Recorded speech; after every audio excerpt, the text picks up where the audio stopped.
其實個共勉向今日咧就好清楚啊，即係話咧究竟嘅30日咧最有效嘅招，係琴日定前日嚇，我唔知邊啲人有班後生仔咧招魂啊，呢招真係好有效嘅，點解咧？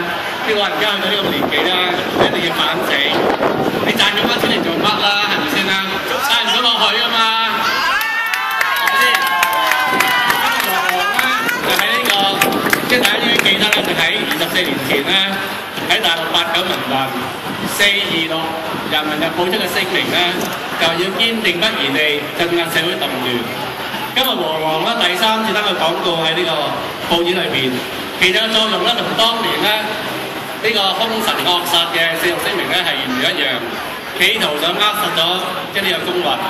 咁和黃就喺度話自己咧，只不過係佔呢 HIT 咧27.6%。咁所以咧就唔係話淨係佢自己權益，咁當然係人都知道啦。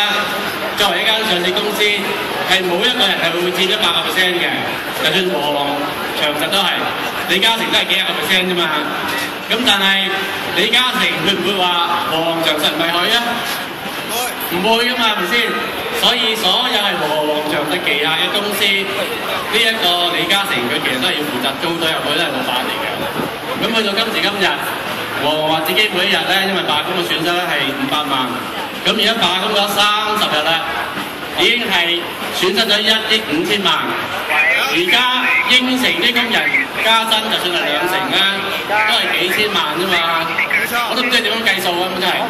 如果作為一個普通投資者嚟講咧，我就會係強烈譴責呢個和黃嘅即係管理層嘅，因為你而家幫我倒米啊嘛，大佬啊！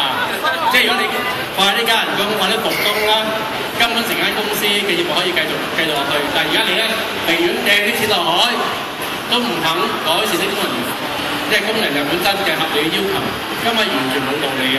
咁個情緒咧就係即係佢嘅面子同埋道氣嘅問題啦。即係當然啦，即係和黃剝削呢個基層勞工咧，就唔係淨係呢個貨櫃碼頭啦，因為佢啲咁嘅外判嗰個即係營運嘅方式咧。